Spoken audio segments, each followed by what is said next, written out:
Hello, Garland Nixon here, and we're hanging out with the one and only Larry Johnson, and we got lots of stuff to talk about. Let's talk.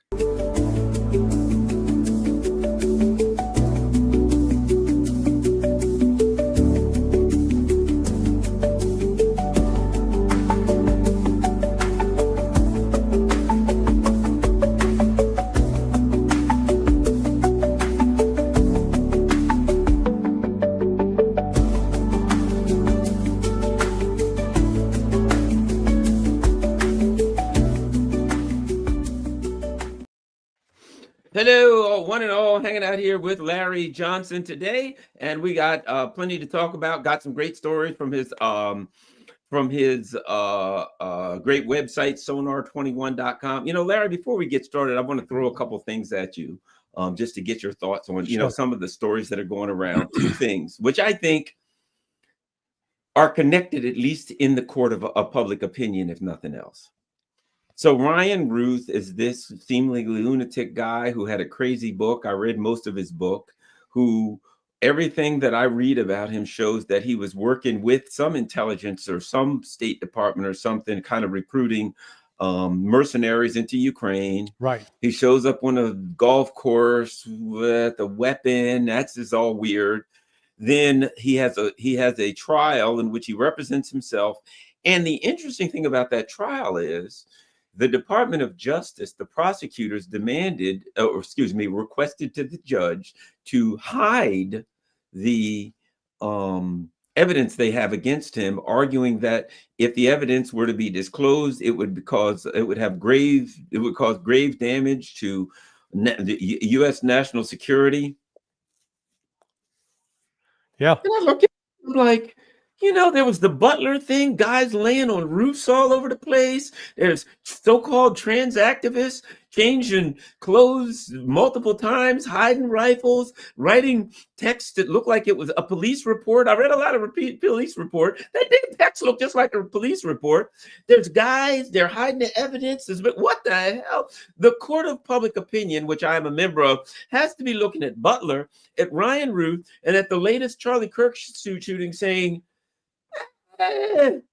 that's the best I can say. Larry, your thoughts on all of this madness? Let's take you back to your days as a law enforcement officer. So you got a dead body. You've identified the dead person. So the first thing you want to ask is, did this guy have beef? Anybody have a beef with this guy? So let's ask that question with respect to Charlie Kirk. Well, there's only one country in the world that put Charlie Kirk on a death list, on an assassination list. That would be Ukraine. And the other country, which you could say had at least some animus directed at Charlie Kirk, despite their heated protestations since his murder to claim that Charlie was their best buddy, is Israel. Because Charlie Kirk, by virtue at his last turning point event, which we talked about last week, the one in July, where Megyn Kelly was there speaking against Israel. Tucker Carlson was there talking about the Epstein files, as well as the attacks on the Palestinians. And then comedian Dave Smith. And we know through other independent testimony that there was a lot of pressure brought to bear on Charlie to not have people like Tucker, Megyn, Dave Smith speak. And Charlie's reaction to that was, okay, I'm going to have him speak more. So someone did send me a photograph of a member of the Azov battalion, big burly guy. All we can see is his back. And on the back of his neck, he's sporting a swastika. He's got all this other Nazi imagery tattooed on his arms. He's praying, wearing a kippah, the kippah, at the Wailing Wall. So here you got a neo-Nazi wearing Jewish garments at the Wailing Wall. Is it possible? Is it conceivable that members of Ukraine's intelligence unit conspired with Israel's intelligence unit to kill Charlie Kirk. As a police officer, you would have said, you know what? They need to be on the list of potential suspects. Doesn't prove that they did it, but that is one list of they are certainly on merit being on the list of potential suspects. Is it possible that some lone 22-year-old with who's fixated or apparently has a relationship with some confused furry transgender individual? Yeah, I guess that's possible, except the story the FBI is telling us with respect to the firearm doesn't match up with what happened. Not at all. I'm more and more convinced now. Someone else did the shooting. This kid was set up to, I think, be a distraction. I guarantee he didn't fire a shot. Or let's put it this way: if he fired a shot out of that rifle, and that's the bullet that killed Charlie, those were some specialized bullets that were used, because there's no way a conventional 30-06 round would make just one hole without tearing off, at least tearing half the neck off, because it's just such a powerful round. But gee, you know what? We find another Ukrainian thread with Ruth, the attempted assassin of Trump. So, no, we can't rule it out. And we also have video evidence from January 6th of Azov battalion members who were flown into the United States by the Democrat Party to participate in that, attempt to instigate a riot. So, Ukraine has been very active in the United States running intelligence operations. So I'm going to, perhaps, Larry, I'll show something to you. And I think maybe, let's see here, similar to me. Now, in order to believe, apparently, the story that we're getting by the FBI, it now requires an absolute miracle. Now, having fired on ranges many times, having seen bullets that hit trees, went through trees, slammed into the earth, rubber things they've hit. I've seen boats that were shot, cars that were shot, people that were shot. After all of that, I will say 27 years in law enforcement, I never saw anything that I would characterize as an absolute miracle. But I can say this. Where was this found? The coroner found the bullet just behind Kirk's skin, a 30-06, which I would shoot a large predator with, or large, there's a big old, 300-400 yards down range, and there's an elk, which are pretty big. Yeah, I want to eat elk meat. 30-06 to get the job done. But even then, I can't think, as big and strong as an elk is, that it would be just below the skin. Yeah. That seems weird. Maybe a Daisy BB, a Crossman 760 pellet, sure. But a 30-06 just below the skin? The only thing that could explain that would be an absolute miracle. Like Mother Teresa or somebody was standing over, boom, there you go. There you got your miracle. Anything short of 3 wise men and a star in the east, I got problems with that story. Yeah. Well, and I talked to one of my buddies who is a retired FBI hostage rescue team guy and extensive experience with firearms. And because he's been reading my analysis, and I said, hey, throw a warning flag or a penalty flag if you think I'm saying something that's off base. He says, no. He said, I agree with you.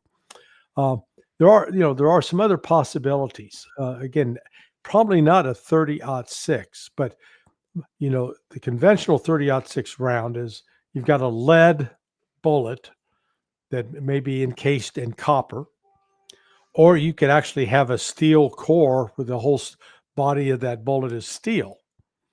I'm freezing up there. Sorry about that. There you go. You're good. Yeah. But there are things called frangible bullets. And there are other, he was reminding me, he says, hey, like Delta Force, they've got a whole host of different types of bullets that you can actually hit and disappear. So it could have been one of those. But here's the point. If it was one of those, it wasn't Tyler Robinson doing this. That means this was an organized, involved operation. This had technical support.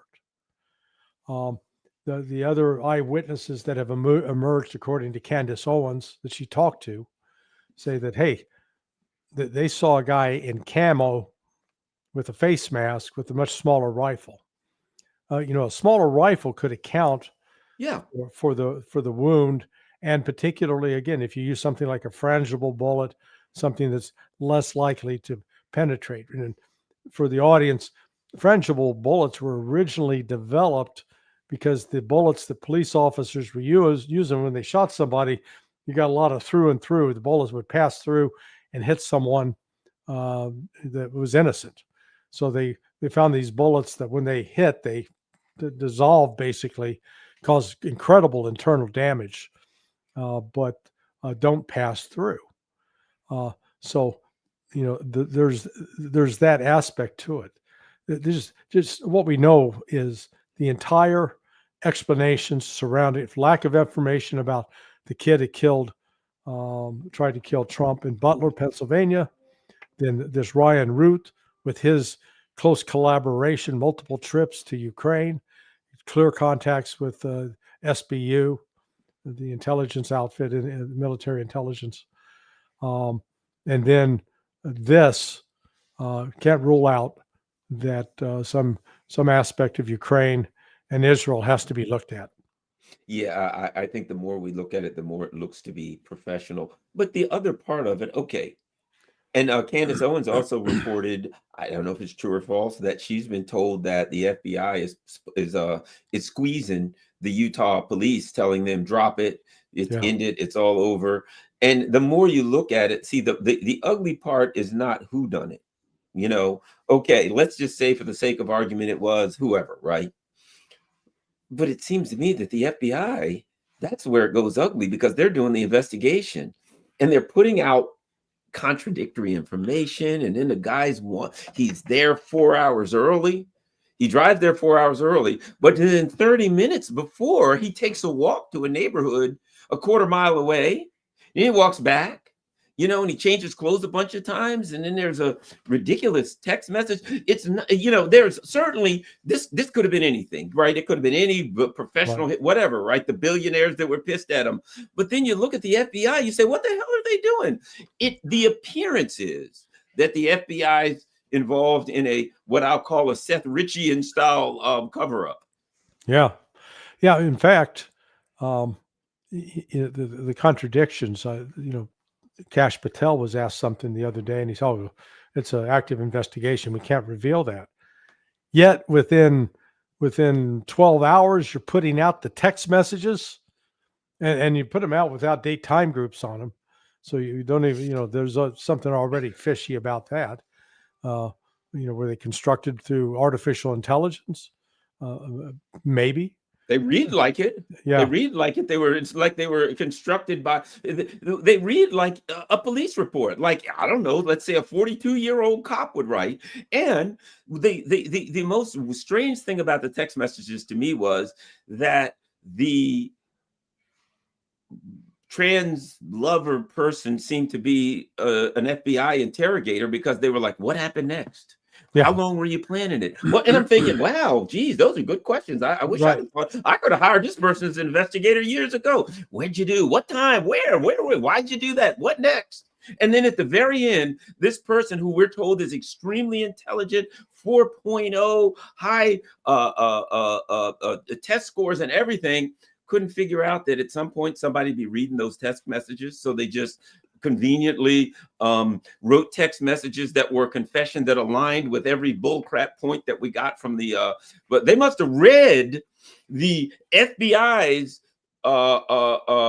statement on how it went down and then constructed the text messages so that they made sure that it addressed every point from the FBI. It's the most, I don't know, Larry. Yeah, no, this is, I used to hold Cash Patel in high regard when he was working with Devin Nunes, because, he took the information I provided to Nunes and then went and developed the case on it, which I thought it was a compelling case.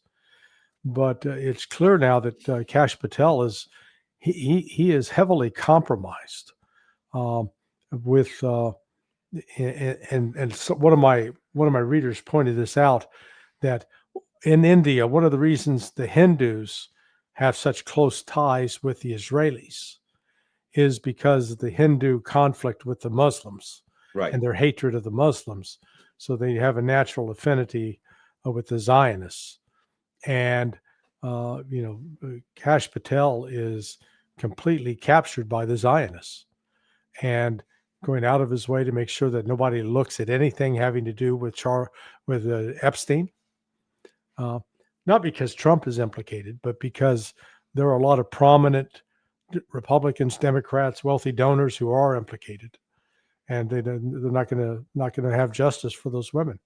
And so then he's actually lying about it, lying about the death of Jeffrey Epstein, and now lying about who killed Charlie Kirk. Because I guarantee you, if this thing goes to trial, they'll blow the prosecution out of the water, because they'll say, well, let's test the ballistics. Let's see the bullet. Oh, we don't have the bullet. Well, wait a second. The bullet was found under his skin, you said, and you're going to have to match that bullet to the rifling on that particular barrel, the lands and grooves. Huh. So, and much less the autopsy. The autopsy reports, which don't, just don't line up with the physical damage we saw. Why such little physical damage? Yeah, he bled out an enormous amount, but and then why this raft, I'll call it, or flood of conspiracy theories? Oh, he was shot from the side. Oh, he was shot from the back. Oh, that's an exit wound, not an. So once you start flooding the zone, yep, with all this disinformation, right away that tells you this was an op. Yep. Because there are people out there feeding that into the system in order to distract, so nobody will actually ask the right questions to go through it. People keep sending me videos. There's this one video where the guy claiming he got shot from the side or something. Yeah. But when you look at the sequence, the thing that strikes me is the movement of his T-shirt. It's literally a movement that takes, if you watch it real time, you almost don't see it. It's a flash, but the shirt visibly compresses in and moves up and then drops back down into a normal position. That doesn't happen if you're shot from the back. Right. The shirt would go out, not suck in and up. In fact, there is another video from the back that one of these guys who had been entertaining a shot from the side or rear admitted that you see even the back of his shirt bulges out. So there is a blast effect from that bullet. Some bullets create shock waves, some do not. Right. Believe it or not, a 50 caliber Barrett really doesn't create much of a shock wave which means, like you'd feel air passing. Right. But clearly there was, whatever round was used in this case had a shock wave with it that moved his shirt, moved the back of his shirt. And boy, it was instantaneous killing him. He didn't, I don't think, once he got hit, he didn't have another moment of consciousness. Let me ask you a question. All this assembling and disassembling of a gun. Okay, let's say you sight a weapon in for something like this at 50, 75 yards for a 200-yard shot, Right. right? You sight it in, you got it on the money. It's not a hard shot, it's not a long shot. But if you disassemble it and reassemble it and disassemble it and reassemble it, and you leave the screwdriver here and then you reassemble you disassemble it and leave the screwdriver, which you don't use a screwdriver for that, but let's just say you did for the and then you go down and you reassemble it, but you forgot your screwdriver or whatever tool it is and you left that on there. All of that being said, if you disassemble and reassemble a weapon, wouldn't you have to sight it in again? Depends. Okay. So For this weapon. yeah, on that one in particular, when you have to unscrew it and then separate the receiver, that piece of wood and the stock from the barrel, yeah, potentially you're going to have to re-zero it once you reassemble it. So now, like with an AR, that's why I said it depends. An AR, I just push 2 pins and I detach the upper from the receiver.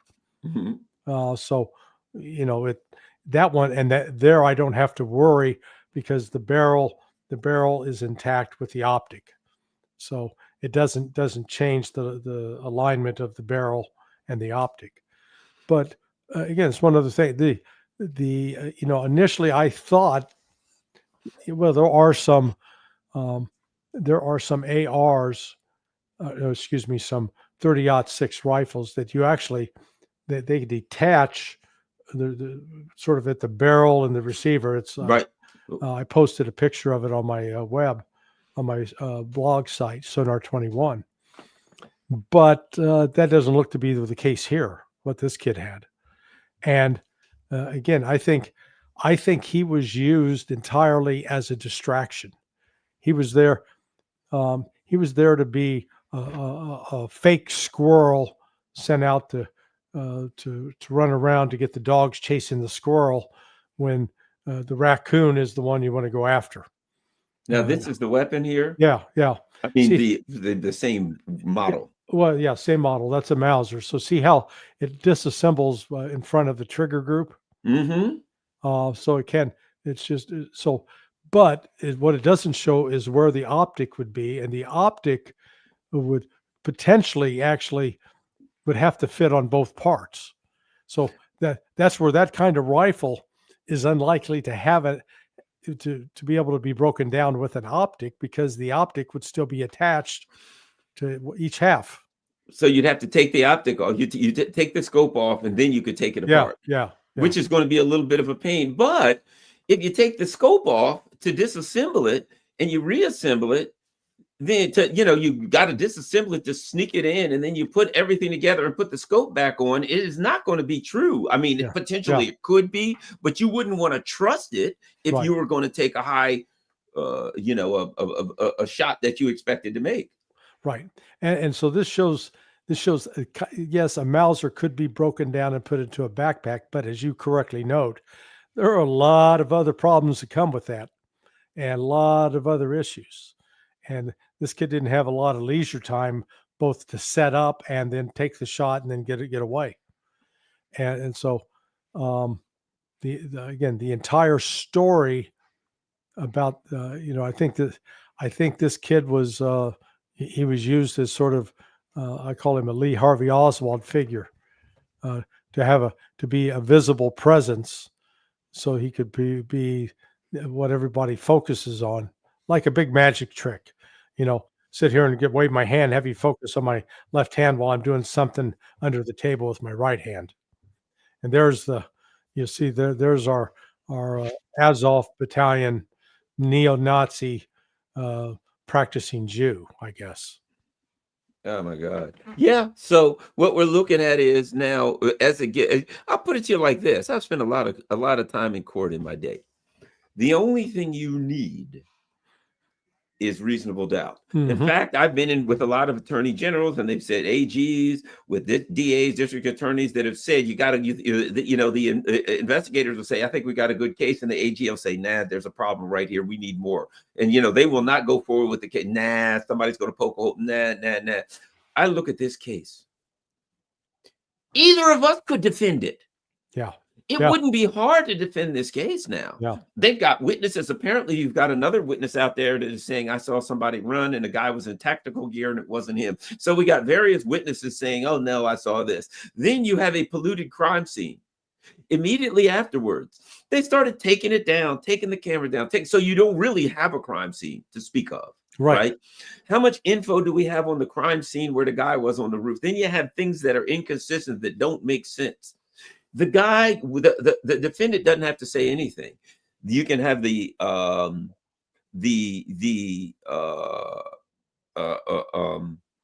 prosecution present their case, and you only need to poke one hole in it. And this thing's holier than the Pope. Yeah. I got that You right. know? Well, yeah, the other thing, they didn't even they didn't even have time to try to figure out the angle of the shot. Which is the haste to, if you will, deconstruct that whole crime scene tells you, this is this was a planned, coordinated operation. This was not a lone gunman. This is not Sirhan. We know now he's not even the one that shot RFK. It wasn't Lee Harvey Oswald. He's not the one that shot John F. Kennedy. And now this kid, Tyler Robinson, Makes sense he to me. he was involved. The extent he may not even have known the extent of what he was involved with. He might, but he's been set up to be the fall guy. But I think they recognize, maybe even he was persuaded that, look, you just do this, you'll be safe. They won't be able to convict you. So they can charge him, but I'll predict right now he will not be convicted. I don't see how you could possibly get a conviction on Yeah. this. You only need reasonable doubt. And there are so many instances here where you could bring in experts and just show reasonable. You don't need an expert. Everybody online. The other thing is this, your thoughts on this. The court of public opinion, like online, the internet, there are people who were diehard supporters of Israel or Netanyahu and all this other kind of stuff who are looking at it saying, yeah, but it really doesn't make sense anymore. You know what I mean? The court of a public opinion, it seems to me you have, as you said, the first thing you're going to look at is, okay, Joe Blow, Garland got whatever, strangled. Was there anybody, you're going to go talk to his loved ones. Have you heard anybody that Garland argued with? Has he been threatened with anybody? You're going to look at his text messages. Well, this guy out there said he hated Garland. He was pissed at Garland. He was going to kill him. There we go. Let's go get this guy and talk to him, right? But for some reason, the first guy comes out and says, I didn't kill him, which is awful suspicious. Netanyahu screaming, I didn't kill him. And the FBI, it seems like it's like the opposite of, everybody's like, hey, look at those guys. They were threatening him and They had every reason to kill him. And now that he's gone and they replaced him with their guy. And it seems like rather than looking into it, the FBI is like, couldn't possibly be him. We're going to look somewhere. Everybody's like, well, there's like evidence. Okay, we'll be looking over here in the other direction then. Yeah. Yeah. No, I mean, it is, this thing stinks. Like I said, I was talking to my retired FBI HRT guy, and he was saying this this just doesn't add up. And he was not defending the conduct of the FBI. If anything, he's been a pretty strong critic of the FBI and how they behave and how they carry this out. This smacks more like of amateur hour, and instead of getting immediate control of the crime scene, I understand that there's not necessarily a federal criminal angle to this. If you proceed on the assumption that this was entirely local, but once you establish the possibility that it is outside interference, and the FBI could take control of this with the very simple facts. And Charlie Kirk was on the assassination list for the government of Ukraine. Therefore, this is a federal. We got to look into that angle and fully investigate that. But with this being done in Utah, and the Mormon Church, who has very close ties with the CIA, is very, very influential within the political law enforcement circles out there. And one of the reasons the CIA has such a tight relationship with the Mormon Church is because one of the Mormons' practice is to send their young people out, their college-age people out on their missions. Right. And a lot of them will go to foreign countries, and they go to preach and teach the Mormon gospel in that foreign language. So, when they come back and finish their college career up, get out of college, you've already got somebody who speaks one or two different languages. So they become a natural to be recruited by the CIA. So that's sort of a natural nexus there between, and so now again this being carried out in Orem, Utah. Orem, Utah is not exactly what you'd call a Protestant city. Well, see, that's the other side of it. If I'm going to rub him out, I'm going to choose the right venue.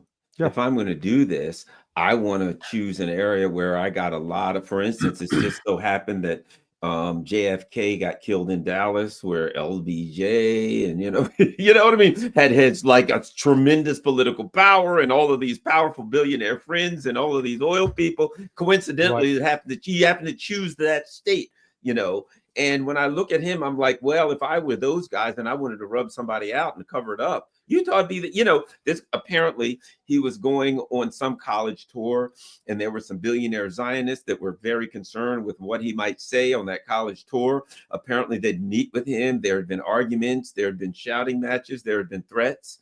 Anybody else, if that were you or me, they'd look at it and they'd say, okay, something's up. But in this one, they discard all of that stuff. And then conveniently, probably when it comes to the state that would work best for the intelligence communities to be able to control the goings on with this thing, it just coincidentally that this kid happened to be in that city or in town and decided to. And I guess he was a quick change artist. That's the thing I'll never get. Who the hell ever in history have we ever seen a guy that changes clothes 4 and 5 times? Well, no, let's be precise. He changed his outfit. Remember the language from the email? Yeah. Yes. Oh, yes. How many dudes do you know that talk about changing their outfits? Did I put on my outfit for today? No, we talk about clothes, shirts, change my pants. I didn't change my outfit. I mean, please. He was very, very meticulous in changing his outfit and hiding the gun somewhat or stuff like that. And then he put every damn thing on a text message. Yeah. In writing, as if they could never figure out how to get this. Yeah, this doesn't make a lot of sense. I'll tell you that right now. So let's go. Once again, let me remind everybody before we go any further, there is a great website that I always work from, that I check out every day. It is Larry's, and it is called Sonar 21. Just go to sonar21.com. Lots of great articles. We got guest contributors, all kinds of stuff. And when you go there, don't forget, support us. You got PayPal, PayShoot, Patreon, or Buy Me a Coffee. Don't forget, everybody that's doing this work puts this stuff out of their own pocket. And, if anyone that can help keep Larry going, keep on any of us going, it's very, very important that you do that. All right. Here we have our boy, old Zelensky. Alinsky, I guess, in some countries where you're not allowed to use the word Z. They got all kind of madness going up. You got Estonia now. Oh, the Russians flew over some uninhabited rock in the friggin' Baltic Sea. So we got to all go straight to nuclear war. We got to shoot Russian planes down and on. And provocation after provocation. We don't know which one will be next, but we know there will be another provocation. We've got my favorite.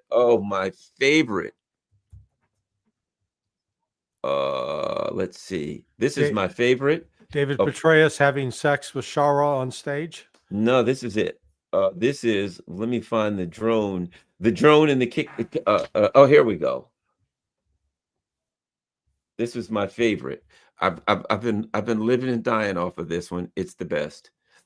The Russian drone that landed on the chicken coop right there. Look at that, buddy. It flew in through these weeds, some kind of through these pine trees without disturbing a branch. And then it landed on there. But look at this. It didn't even do any damage to the chicken coop.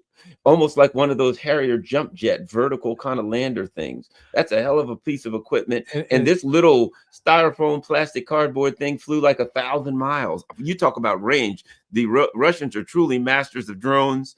How they pull that one off, that's a technological advancement similar to the UFOs that we see with the Navy pilots. But they're not UFOs, they're those little styrofoam Russian drones. And didn't they have some like 100-mile-hour tape around the front, duct tape? Yeah, yeah. Oh yeah, we got it right here. Well, let me show you. For those who haven't seen this thing, duct tape that, I mean, let's take a look at the duct tape. This is amazing. Look at that. Yeah. Duct tape that goes around it. It's kind of hanging off the bottom, keeping the nose cones on. Flew, I guess, from Russia all the way to Poland and vertically landed on a chicken coop with doing no damage to the chicken coop with duct tape hanging off keeping it together. Yeah, even though that particular drone only has the range to fly, it does not have the capability to fly from Russian-controlled territory to Poland. But hey, why worry about that? Yeah, look, this is the Europeans are getting desperate, and they're trying to create a provocation that will bring the United States into the war. But they really haven't thought this through. I mean, I was talking about that earlier today with Danny Davis. And this started with the response to Trump's post on Truth Social on Tuesday, where he was like, if you read it, it looked like he did a complete 180-degree turn, or as Annalena Baerbock calls it, a 360. But he had completely reversed himself, it sounded like, with respect to Ukraine. And he was saying, you know what? Ukraine is winning. Russia is losing. Russia's barely making any progress at all. They've got a third-rate military. Their economy's collapsing. And people are going, what the hell? So Trump has now drunk the Kool-Aid. And that was my initial reaction. But then when you read through it, you look for that, okay, what's he actually proposing that he's going to do? Well, I'm gonna sell NATO any weapon they want to buy, and then they can give whatever they want to Ukraine, but they got to buy it from us at a markup, mind you. Right. And then Germany, France, the UK, and Ukraine got together, put together a resolution condemning Russia, saying Russia was a lawbreaker, and they tried to present that to the UN Security Council, and the United States blocked it, said, nope, not going to support it. You go, well, wait a second. Trump just said all these nasty things about Russia. And then I realized that I think Trump was just trolling him, because think it through this way. Here he's hearing all the time from Keith Kellogg, maybe from the CIA, that, oh yeah, Russia's losing, Ukraine's winning, Russia's economy is weak, its army's on the verge of collapse. And he decided, okay, let's go with that. Let's go with that. Because if that's the case, they don't need my damn help. They don't need our money because they're winning. They're winning. Russia's losing.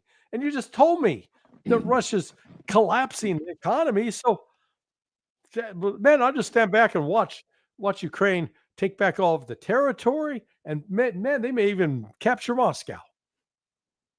Now, what do you say if you're Keith Kellogg and the CIA who've been putting out this nonsense? Well, no, wait, Mr. President, we really didn't mean that. I mean, actually, it's not that bad. Oh, then Trump goes, what, are you lying to me? So he's now effectively washed his hands. Hey, not my problem. You know, this is all on you. You guys say, hey, you got it under control. It's going to be a piece of cake, cakewalk. You know, Russia's losing, you're winning. Have at it. And I don't know whether that was a conscious decision by Trump to do that, or if he just sort of stumbled into it. But regardless of whether it was conscious or unconscious, the effect, the result is the same. Well, the other part of it is this, Larry. Well, Russia's economy is collapsing. It's falling apart. They're impoverished. They're out of gas. Well, you won't need me to put any more sanctions or tariffs on them then, right? I Yeah. mean, look, they're done. They're finished, right? Don't come to me asking me for more sanctions and tariffs. I don't need to. You've already told me it's falling apart by itself. I'll be over here doing my thing, and you guys like report once a week. Call me and send me a report on how bad the Russians are doing and how they're falling apart. Yeah. I mean, what we're talking here is some logical consistency, of which there is absolutely none. So they are the European members of NATO, like a person drowning off the Titanic in icy waters, thrashing about, man, trying to stay afloat and sinking beneath the water. Then it's just panic time. And it's going to end badly for them. Now, the danger is they'll do something. So they'll undertake some provocation, and in order to get the United States involved in the war. But what does that mean? Does that mean the United States then tries to start flying combat aircraft into Ukraine? Because that means U.S. aircraft will then get shot down, and U.S. pilots will then be killed. And so then all of a sudden, Trump's prospects for the Nobel Peace Prize certainly go away. Ground forces, well, we've got a limited number of ground forces in Europe. And again, to introduce those ground forces presupposes you've got a logistics train in place that can keep them supplied with ammunition, with artillery rounds, with food and water. But we don't have that. And trying to assemble them in one place and then get them moving. If the United States expresses that intent, then those assembly areas where those troops will show up will be targets. Russia can attack them and will attack them. I would. Yeah. Don't hesitate. Well, here's the thing about it, Larry. And this is my opinion. You know, as old Coach Bill Parrs sells the tuna used to say, you are what your record says you are, right? And here's the way I look at it. I look at the U.S.'s record, and the U.S. is, I've always liked it. We love this term, the Samsonite option, right? Vietnam, things get hairy. We'll start a fight. We'll raise hell. We'll launder money to all kind of NGOs, and we're getting the hell out at some point. Pack your bags and go. Yep. When it's all over and sad and things get hairy, we're getting the hell out. The Europeans are sadly mistaken if they think the Americans are going to lose one single a soldier for the Estonia or Latvia or something. I believe this. The Russians could flatten Estonia, Latvia, and every one of the Baltic states. Yeah. And when they called us and said, hey, you got to come fight immediately, the U.S. would say, if you think I'm trading Chicago with all of its problems for Vilnius or whatever, I don't know, whatever, Tallinn, whatever, that ain't happening. So the reality is this. Yeah, the U.S. started this. Yeah, the proxy war, the poor bastards in Ukraine were cannon fodder. That's why we use proxy forces, so ours don't have to die. I don't think the Europeans have figured it out that no matter how much they call, the U.S. ain't sending nobody. The cavalry ain't coming. They better fix it themselves. I don't care if the Russians start firing missiles at them. I do not believe the United States is going to go fight to protect a bunch of people. Trump can't stand them anyway, and they hate him. Anyway, maybe I'm a little overboard with this, but you get the point, Larry. Oh, yeah, no, I fully agree with you. It is just the practicalities required to mobilize and move forces so to take military action is you don't do it easily, which brings me to Venezuela, which was the other part of that piece. Because look at what we've done in Venezuela, or off this coast of Venezuela. For starters, let me get my notes here. Let's see. For starters, where are we? There we are. We've got 4 guided missile destroyers, the USS Jason Dunham, the Gravelly, the Sampson, and the Stockdale. We've got 1 missile cruiser.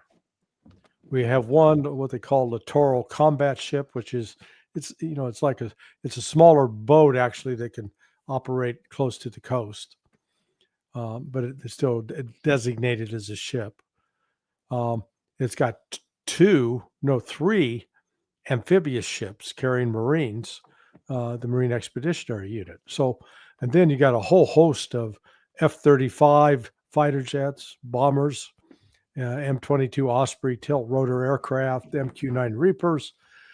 All of that has been assembled there in the Caribbean for the express purpose of threatening and or being used to attack Venezuela.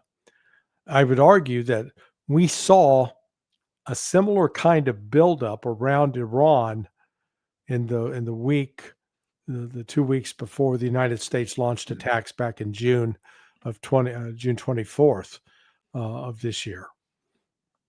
So what I'm picking up is that Trump is going to order attacks on Venezuela.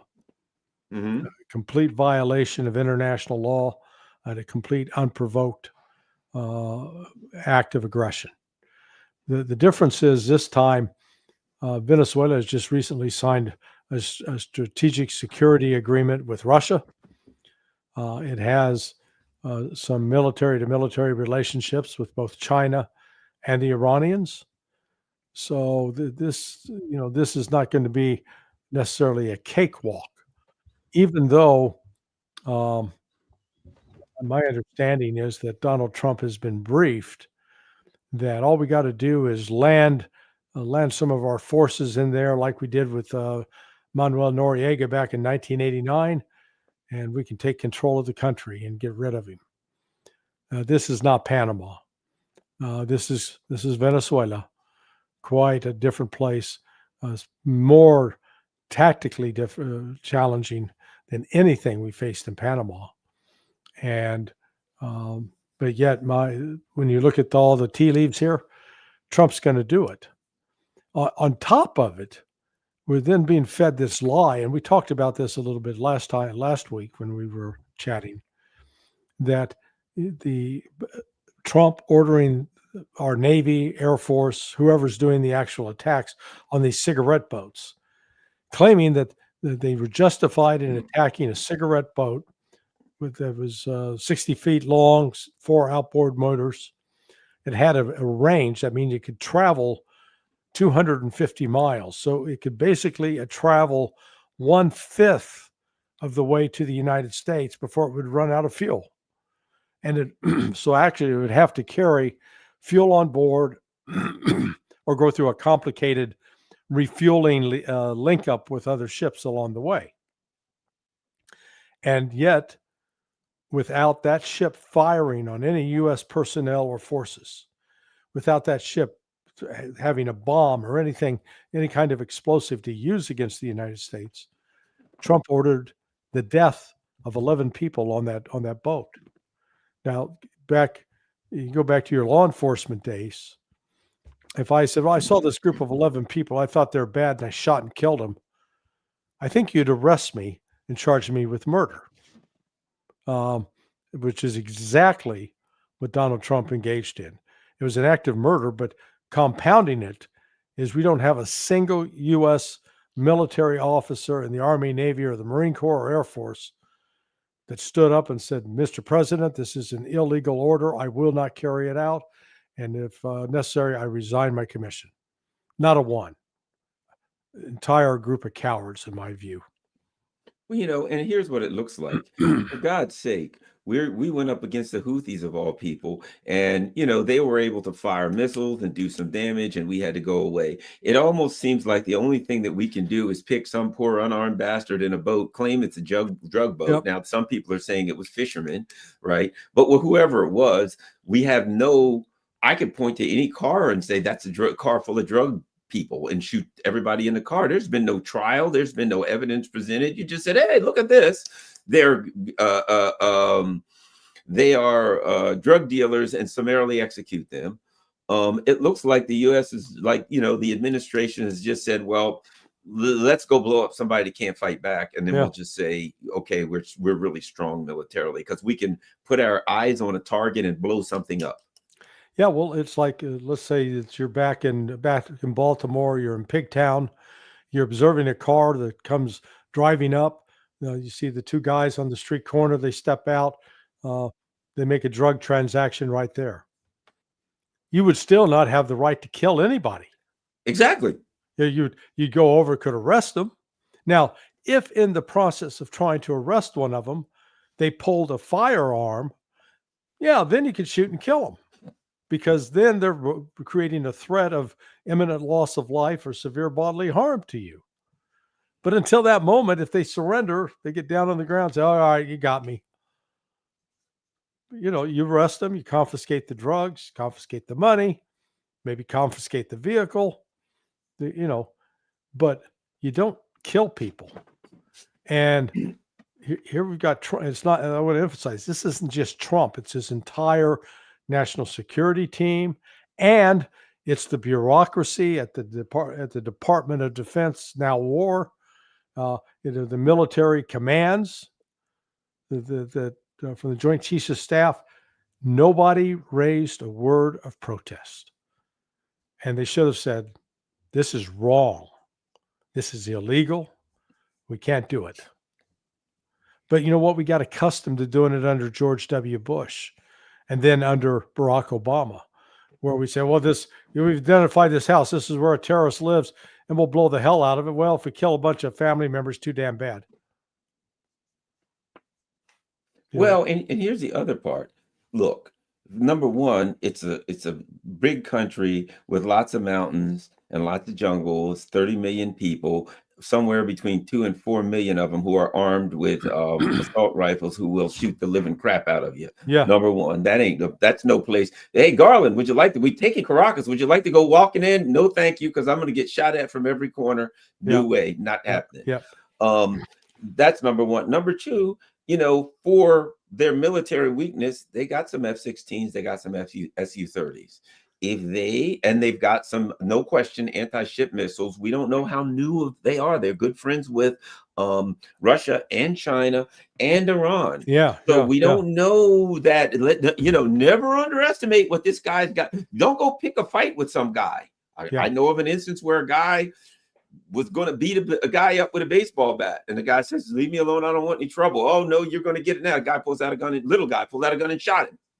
You never assume what that guy over there has. You're going to beat him up with a baseball bat. He ain't going to let that happen. He's going to defend himself with whatever he had. So my point is, you say, all right, well, we'll just bomb and fire the crap. And what happens if Venezuela has some really modern or even fairly modern anti-ship missiles, and some of those F-16s and Su-30s come out, a squadron of them, and fire a salvo of missiles at one or many of those ships and blow them to smithereens, and they go down with 300, 400, 500 guys per ship, which if you look over and that guy's got F-16s and Su-30s, he can put some missiles on there that will take your ships out. Yeah. And you may be able to shoot down one or two. But what happens when a salvo of those missiles all aims at one ship? What are we going to do? Oh, we're going to declare war on Venezuela? I don't know. It's a disaster waiting to happen. Well, plus they also, they just signed that defense security arrangement with Russia. They reportedly have HQ-9 air defense systems, which are the Chinese version of the S-300. Oh, okay. Comparable to the S-300. So, I don't think that they're sitting back ignoring the threat that's building up. And I suspect that with the relationship they have with the Russians, with the Chinese and the Iranians, that there's a good amount of intelligence being passed to them about what to anticipate from the West, what the West plan is. Because I'm sure Russian and Chinese intelligence at a minimum are certainly keeping track of what the United States is doing. But again, you step back and say, what's the objective? Regime change? And, how are you going to affect that? I just saw from Doug McGregor. He flagged a name of somebody, an academic at the War College, who is briefing Trump, telling Trump that taking out Maduro would be just as easy as taking out Noriega. Now, I had just left CIA, so my branch on the analytical side was right in the middle of that effort to get rid of Noriega back then. The analyst, a gal named Alicia, she was the principal analyst, and so she was getting briefed in on what we were doing. All sorts of provocations. CIA was running all sorts of operations where we were deliberately poking Noriega and the Panamanians in the chest to try to get them to respond. Because once they responded, then we could justify our action. We were going to invade them all along. We were just trying to create an excuse. Well, I guarantee you that's going on right now with respect to Venezuela. But, the United States is going off an old script. And there are other countries around the world, like the Chinese, Russians, and Iranians, who understand what that script is, as do the Cubans. So Maduro doesn't strike me as an arrogant type to ignore advice and suggestions. And the fact that he signed on to BRICS means, he knows which way the winds are blowing. So but I guarantee you, we're going to do it. The United States is going to attack Venezuela. I don't know if it'll be this week, next week, but you don't assemble that force out there like that and then just keep them there. They can't stay indefinitely, or you're going to have to start drawing down. And we saw that. We have about 7 weeks of staying power before you have to start putting them back into port. And in this day and age, who knows what Venezuela has with, you don't want to fight some guy in the dark.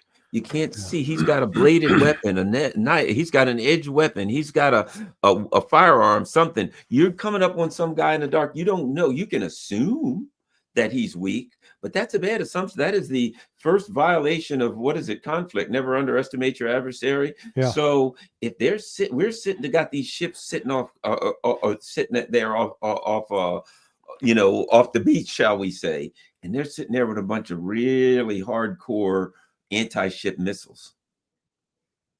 This thing could go bad for us in a hurry. And you know how the U.S. says, oh, now they've killed Americans. We have to fight. What is that what you want now? You're now going to get involved in another we attack them and they retaliate. So now we've got to bomb them because they retaliate. Oh, what do we have now? 1 million Venezuelan refugees. That's at this. There will be 1 million Venezuelan refugees at the frickin' border, applying for refugee status. And under international law, if there's a war going on, literally, they will be eligible for it. You know what I'm saying? I mean, You're going to create a problem that gives you 1 million refugees that are running for refuge from an ongoing conflict. So under international law, you're supposed to take them in as if we didn't have enough problems at the border. It's insanity. Yep.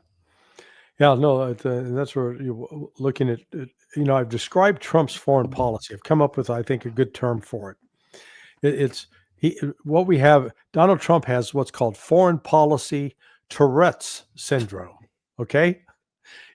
Instead of, the people with Tourette's will walk around and they'll be talking normal and then they go, Jesus Christ. Yeah. And then just, you're an asshole. And then, and Trump does that only with foreign policy. Remember, he's talking normal. I want to make America great again. We're going to take Panama. We're going to get the Panama Canal. And then, and plus, I want to rebuild our economy, and we're going to go get Greenland. And then, hey, Bagram, we're coming back for Bagram. And so like I said, he just has these, it's like emotional outbursts, and they hang in the air for a while, like a bad piece of dog flatulence, oh boy, and then it dissipates. So remember what happened to taking control of the Panama Canal and Greenland and Canada. Yeah, we're going to get Canada, Greenland, and the Panama Canal all in one fell swoop. So the newest one is Bagram. We're going back to Bagram. Yeah, we didn't take enough of an ass kicking from the Taliban, so we need to go back for seconds. Oh man. Like, Yeah. and the Taliban are just going to say, sure, you can have it, Right. and work right out of that. No problem whatsoever. Make your And make then your after make we your head left, we hurt. stole like $7 billion of money. So they had like this big famine for a while because Biden swiped $7 billion. I'm sure that, probably got split up between him and Hunter and Blue Star Strategies. That Yeah. probably had nothing to do with the government. He was stealing that on his own. Yeah. If I know the Bidens. Yeah. Yeah. Just makes your head hurt. Oh my gosh. Well, Larry, I tell you what, I just want to remind everybody one more time. Don't forget. Oops, it's right here. There we go. Sonar21.com. That's Larry. Look at that. Wow, Larry's so good. He updated it while we were here. This guy's good. We're busy talking. He's updating the website. Charlie Kirk update, and as predicted, Europe snaps back on Iran. So there's lots going on there. Sonar21.com. Make sure you subscribe. Oops. Make sure you subscribe right there. Put your email address in, and make sure you PayPal, PayShoot, Patreon, or Buy Me a Coffee, that you sign up to support them. And if you can sign up for either Buy Me a Coffee or Patreon, you can do a single, or you can do monthly now on Buy Me a Coffee, just like you can on Patreon. Thanks a lot, Larry. Certainly appreciate you taking time out of your busy schedule. And I always have a lot of fun. Even though we're talking about grim issues, I have a blast. Hey man, and that was a quick hour. So listen, good conversations go fast. Yes, I'm going up to Kingston this week with Ray McGovern and Judge Knapp. I think Dennis Kucinich and a bunch of Scott Ritter, Gerald Salente will all be up in Kingston this Saturday for a Occupy Peace rally. Cool. Wish I could be there. Yeah, Gerald's hilarious. He cracks me up. All right, man. All right, everybody. Make sure you share this on all your social media platforms. Sonar21.com. Oops. Sonar21.com. We're out.